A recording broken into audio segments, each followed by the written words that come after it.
वीरमदेव के लिए बात कहा जाता है कि वीरमदेव बड़ा शानदार योद्धा था, वीरमदेव उतना हैंडसम था, मतलब वीरमदेव उस टाइम यूं शानदार वाला हैंडसम बंदा था। राजस्थान में तब हैंडसम कम ही हुआ करते लगते हैं मेरे को, क्यों राजस्थान की जलवायु ये काले कोजे भुंडे हुआ करते अपने यहाँ पे से, वो यूं थोड़ा गोरा चिट्टा है एकदम। और वीरमदेव के लिए वैसी बातें और की जाती है कि वीरमदेव के शरीर पे बाल नहीं थे। ये जो बाल होते हैं अपने, पहले ये बाल नहीं होना बड़ा अजीब माना जाता था। पहले सारे के सारे लोग अनिल कपूर टाइप के हुआ करते, इधर से भी बाल निकल रहे, उधर से भी बाल निकल रहे। दादाजी टाइप के जो भी लोग बैठे उनको देख लो, कानों में से भी बाल है ना, हमारे यहाँ जाके मिल जाते हैं। पहले बाल खूब ही हुआ करते लोगों के।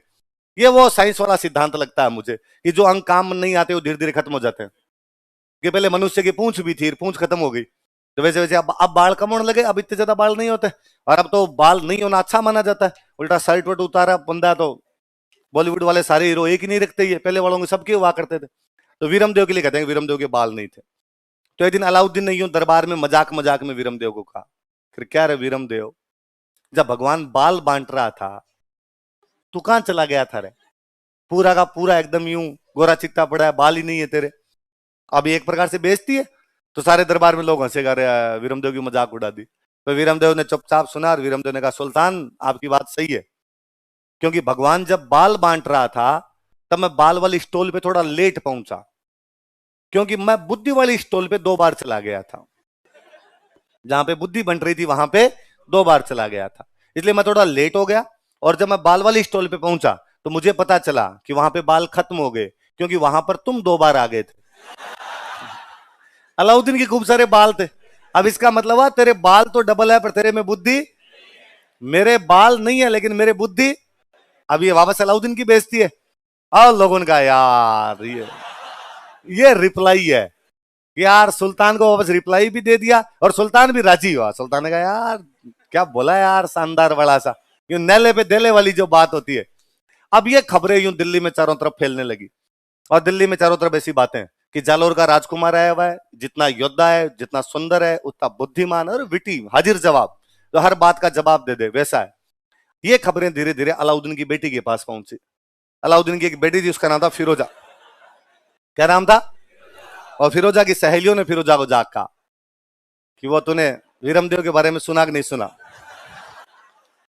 तूने कौन वीरमदेव? मुझे तो नहीं पता कौन है। ला तो इंस्टाग्राम नहीं चलाती?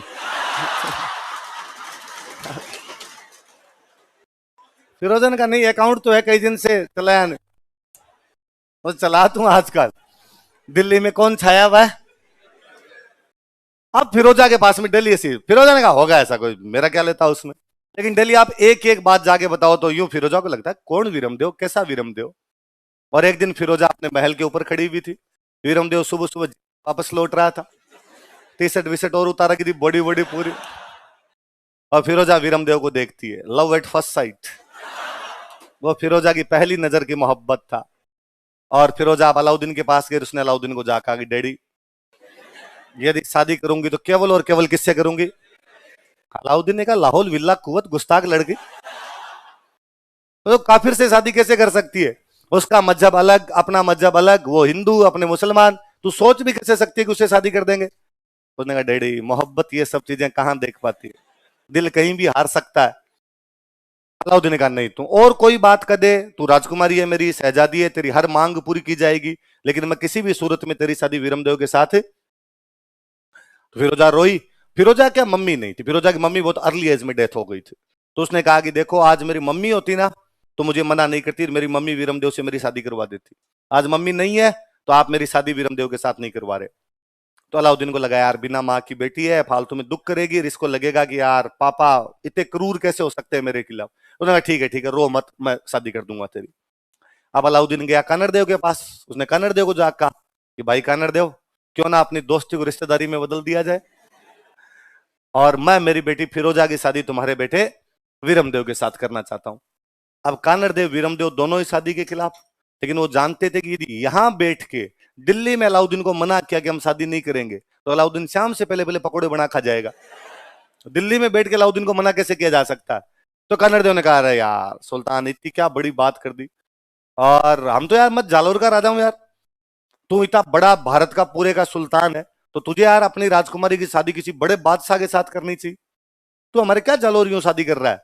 उसने कहा नहीं, इसमें यूं छोटा बड़ा क्या होता है, वीरमदेव योग्य राजकुमार है और इसको पूरा चौहान वंश पूरा याद हो रखा है एकदम।